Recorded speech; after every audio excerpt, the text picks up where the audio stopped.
Alright, g'day guys. Here I am back to another Korra video. As you can very well see on the YouTube, that I'm still very much, I think, positively and also negatively affected by the cartoon. Now, a bit of backstory about me. I'm 26 years old, I live in Australia, I do not watch cartoons or fucking anime. I dislike anime. The last time I watched anime I was like 6 years old and it was fucking Pokemon. And I liked that, but I grew up. So here I'm on Netflix. I'm going to show you guys. That's my father's account. That's me. I'm Josh. That's, other people. And so I'm watching this because I'm familiar with it. And I saw episodes when I was 14 years old when it was coming out.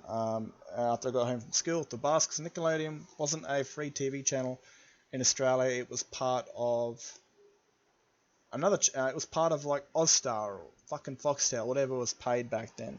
And paid services weren't really a big thing back then. They were, but not like they are now, like streaming services. Watched it. I remember 2 episodes. 2 eps. I remember 1 episode and 1 scene. I remember the scene with the face-stealing spirit. I remember that one. That was like something that you don't really forget. It's like the thing of nightmares. And I remember the Snow Princess, who was voiced by the same chick that voices Asami, which is an amazing character. I highly suggest anybody that's interested in first watching this, if you're new to it. Hi, Kuzan. I really like that. Tells the story of Aang, and then watching this. You're in triple threat triad territory, and we're about to put you... When I first heard about this, I didn't give a fuck. I asked people, like, oh yeah, it's not even funny, it's fucking shit. But I thought, you know what, it's Avatar, it's something I've never ever heard of before. Let's go and have a look. So I went and had a look. Now, when I see the Legend of Korra, I don't see an Avatar symbol, so I hovered over it. You're in triple threat triad I can't even see it anymore, but I don't know how, but I found out that it was an Avatar by... It had a different logo, but anyway. So I ended up watching that and I got really connected to it because I was, it's for mature audience. This is for like kids and this is for teenagers and adults. Funny enough though, this has more clothes off than this one, which is weird because within like the 3rd episode, Aang takes his kid off and he's in his underpants. And these guys don't even take their shirt off unless it's Bo Lin doing his mover star shit. Man, it's an amazing series. You can really relate to it if you're an adult. Regardless of the homosexuality. Like, it's at the very end. Now, what I made this video for is that I would love to see a revival from Netflix on the Legends of Korra. Because the very ending of the Legend of Korra is pretty much a fucking cliffhanger. There are comic books that go into it, but there's only 2 of them. And one of them came out in 2017, 3 years after the series had shut down. And that was like the whole, them two discovering their feelings for each other and acting on them. And I can't imagine being a fan back then and then having to wait 3 years to find out about your favourite character actually like kissing the one they loved and expressing their feelings for each other and blah blah blah. I'm a straight guy, I never saw it coming. But I love that it did come, it was out of the norm. And it's true love shit, man. It really is. Like, I'll be honest, that's some soulmate material shit right there. At first, they were love rivals. They were just part of Team Avatar. I always pegged Asami as being the bad girl, the one that would betray them sooner or later. But no, ends up becoming the fucking Avatar's girlfriend. How powerful is this chick? She's not even a bender, yet she can fucking take the heart of the strongest bender known to everyone. So I'm hoping for a revival, man, because it's pretty much a cliffhanger. They stare at each other before they go into the portal, then boom, it's done. It's a fucking cliffhanger. It's a martyr. Why is it a martyr? Because this show was cancelled so other shows could live on in like sort of LGBT thing, like She-Ra. I'm not too sure if it's actually a cartoon. I think I remember seeing things about She-Ra, if that's even a thing. And of course Adventure Time, which has quite a bit of girls kissing and LGBT shit. But I've been sitting on this for like 2 weeks now. I did put a video in. I really couldn't be fucked to make another YouTube channel. I might end up doing that anyway, but I simply believe that this show deserves a reboot. It's got its quinks, but I'm seeing just a show that isn't finished yet. It's really a show that isn't finished because two girls were about to kiss or fall in love, and Nickelodeon didn't want to accept that, even though there was murder, there was suicide, there's all this shit in it, but you couldn't have two girls kissing. The messages could tell for young girls everywhere, and even young boys that are feeling sort of self-conscious about their feelings towards other boys and other girls and blah blah fucking blah blah. And the gay community is in full swing behind this man, like fucking like. If you were a homophobe in front of this crowd, mate, you would fucking take off. The gay rage would fucking slaughter you. But it's still an amazing story, and I loved it. I fucking, like, it's actually inspired me, and it's made me shed a few tears, actually. And here I am, a 26-year-old guy that doesn't even watch cartoons. It's made me shed a few tears. It levels on people's that have suffered. All sorts of shit. Simple review right now is Avatar Korra, Season 1. She's been locked up her entire life in a fortress and trained all these bending. She breaks out and she ends up fighting a terrorist which takes people's bending away. And she shits bricks about this. She saw a bender get his bending taken away and she was scared of facing him. She didn't want to face him because she's got all elements, not at the time. But, eventually she fights him and she loses her bending. And then she thinks for the rest of her life she has to live as an avatar airbender. She's failed as an avatar, and then lucky enough she connects in her suffering with her spiritual side, and her shit's restored. Season 2, she restores or releases the dark spirit, the opposite of the avatar. Exact opposite, and it rips her spirit out, undoing the avatar state, and it slaughters Rava, which is the avatar light side spirit, and destroys all the previous avatars. Now, I'm thinking there could be a really good story where they're not destroyed, but they're disconnected. Like Rava's a nexus and connects all these spirits together, all these ghosts, or all these past lives together. It could be a cool story about, Korra or the next avatar discovering they're not dead forever. That you can find them and reconnect with them. But, and then she has to go on to Season 3 being the only avatar. The first. She was the last, and now she's the first. And she has to go on this entire journey with no help from any other avatar. She's completely alone in the state of the avatar. And then at the end of that, she almost dies, almost gets assassinated, and she's crippled, both mentally and physically, and can't walk. And she ends up leaving her friends to go recover, and that turns into 3 years. During that time, her and Asami were really good friends during Season 3, like best of friends. They done a lot of shit together. Asami was even willing to move to the water tribes and put her business behind her and everything to help Korra. She dressed Korra, she got her ready for this like formal for one of the airbenders that were becoming a master, and she dressed her and got her ready and everything because Korra was crippled. She was fucking, she couldn't move. She was fully disabled. She got the absolute shit knocked out of her. She got gutter stomped. Anyway, so she was willing to move to the water tribe to help Korra out. Now Korra's just like, I'll see you in 3 weeks, I'm just going to go recover. Turns out to be 3 years. Now, she doesn't contact the two brothers. The Team Avatar, there's Bolin, there's Mako, there's Asami, and there's her. She doesn't contact either of them, and she was dating Mako. She took Mako off Asami. This was all their love rivals. She didn't contact any of them, but she continuously contacted Asami, and this is where I think their real love started to form, when they started to realize how much they missed each other. And Asami, I think Asami's feelings started before Korra's, because when Korra was about to die, she realized what she was about to lose, and that can cause some genuine feelings about someone. Like, you only realize what you got when you're about to lose it, or you've almost lost it, or you have lost it. And I think this is where Asami's realized that she cares about Korra a bit more than she thought she did. And over 3 years, they sent each other messages, and they kind of fall in love with each other over that time, and, missing each other and all that sort of stuff. Eventually, Korra comes back 3 years later, and the first thing Asami does is compliment her on her hair, and the first thing fucking Korra does blush to it. And I saw that, but I was like, oh yeah, girls blush to each other all the time and they fucking give each other a compliment. And that's just the straight guy in me. I completely dodged it. I was waiting for Mako to make his move again, to come back and be the mature adult that he was 3 years later. And that fucking straight guy syndrome, just missed that shit. Fucking poof, gone. But yeah, and eventually they have to deal with this like another character called Kavira, who's basically it's Red Lotus that almost killed Korra. They killed the Earth Queen, and they caused absolute fucking havoc where the Earth Kingdom just went to shit. And this character called Kavira has been slowly rebuilding it back up, and she kind of got a bit power hungry, and didn't give up power, and then decided to attack Republic City, which is the main hub, the new place after 70 years. This video is really for people that have already watched the series. And so forth, so on. So they didn't really have time to express their feelings for each other. You know, they kind of they liked each other, but they just had too much time. And of course, the story the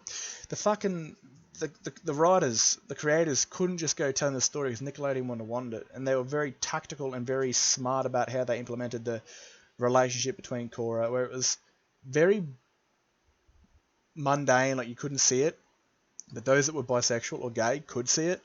It was very tactical. But again, for those that are sort of straight, we didn't see that, so it wasn't as beautiful as it could have been. And then for it to get to the end of the series, and they finally sit down and talk to each other and go on a holiday, and then the last 2 seconds or 3 seconds is them looking into a void. Looking at, like, they're going into the portal, and they end up holding hands and looking at each other, staring at each other.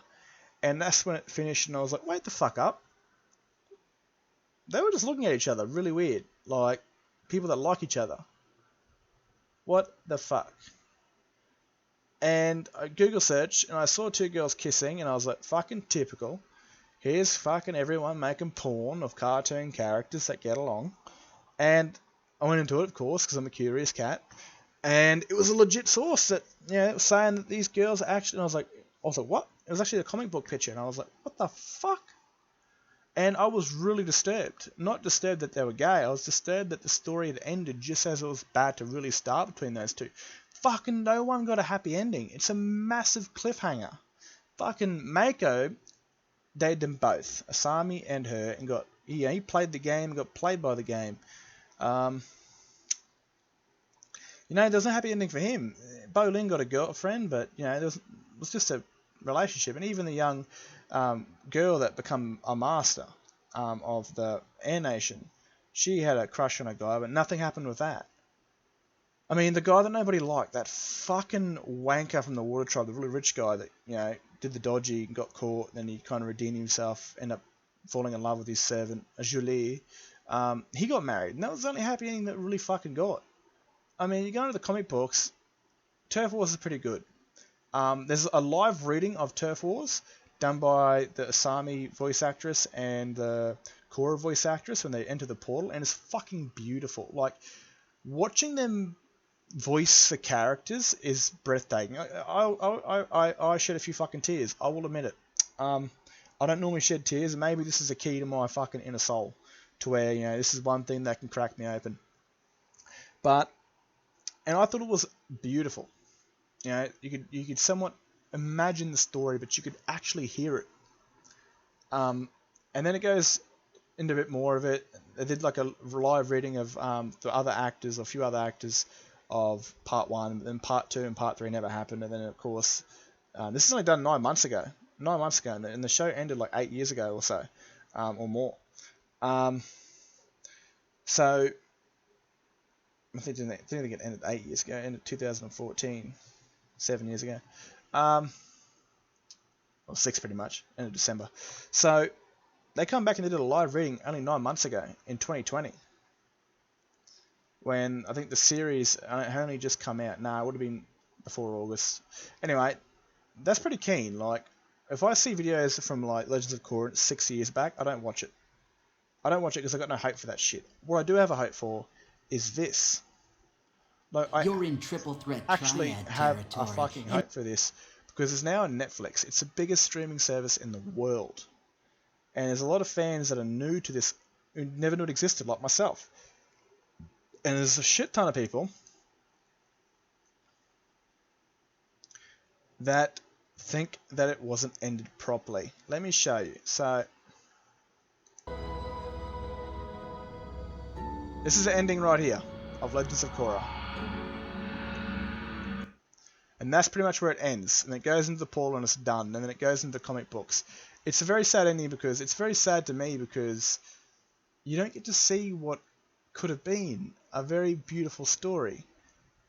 You know, and everyone was losing their shit. Like, I've watched the fucking trailer reaction, the ending reactions to The Legend of Korra, and it's fucking, people were crying and screaming, and also, this is all they got. And most of these people were gay, because they saw this shit coming. You know, and it's like, what the fuck? And, of course, if it was released, you know, within this time of the world, 2020, where everything's everything's pretty much now pro-gay or accepted, you know, like it's no longer considered a mental illness like it was 30 years ago. This is what it should have been. That would have been a fucking beautiful ending. A beautiful ending. Absolutely gorgeous.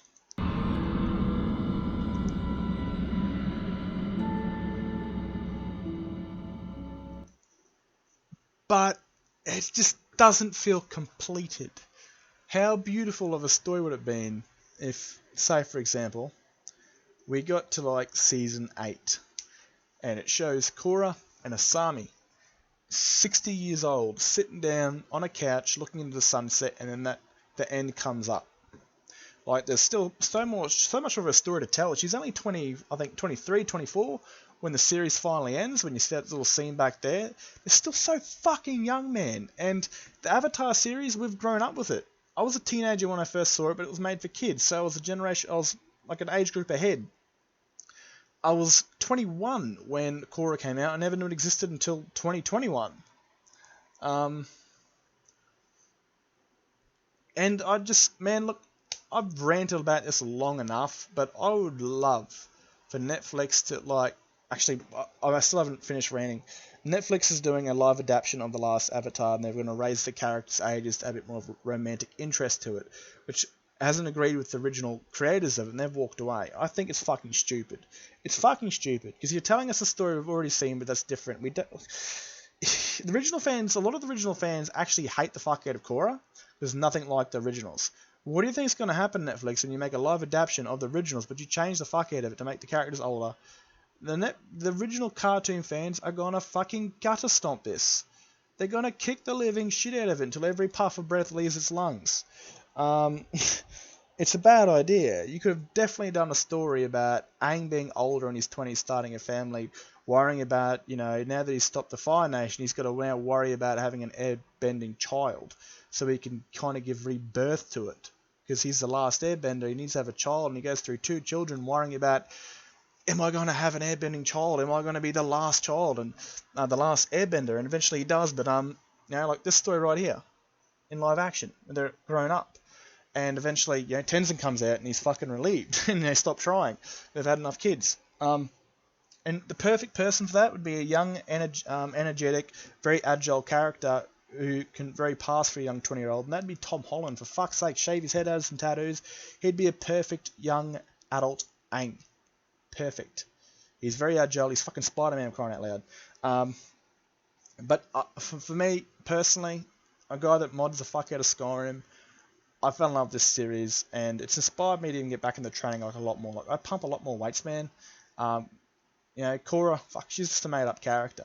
But it's an amazing story that comes behind it. It's a truly amazing story of just, you know, loss and suffering and redemption and character building. You know, she starts off as Ahsoka pretty much, and is loved like Ahsoka by the end of it. She just, and you know, she's a pain in the ass to deal with for everyone, and then she turns into this absolute, just amazing person. I don't see the hate. The people that really hate this or give it bad ratings are people that grew up watching Aang and wanted the exact same thing with Korra, but fucking telling the same story twice is never a good idea. Look at Star Wars. The sequel era. They did the exact same thing as the originals, just different character names, same plots, and it was shithouse. So my hope for one day is to Netflix to green light some more seasons. Man, the actress, would love to come. The person that played Korra, and especially Asami, would love to come back, especially during COVID season. Give them a fucking job. Give them a job. But to bring the character back and tell the proper story is what we all deserve. Both straights, bis, and gays, man. For fuck's sakes. Well, including lesbians. It's fucking, you're gay, you're a lesbian, you're homosexual, whatever the fuck. You know, the story deserves to be told. That is the simple truth of it. It is a beautiful story. It needs to be finished. It shouldn't be left as a cliffhanger or a martyr. You know, it inspired other cartoons to go down the LGBT thing. It shouldn't be left on its own. Anyway, I really want people that are watching this to leave a comment. Even if, you know, like, I'll be surprised if you made it this far, to be honest with you. Because this is just me talking, and I hope you're doing something else instead of just watching this, because I'm not a video editor. I'm not going to put in 20 minutes or 15 minutes of video footage. But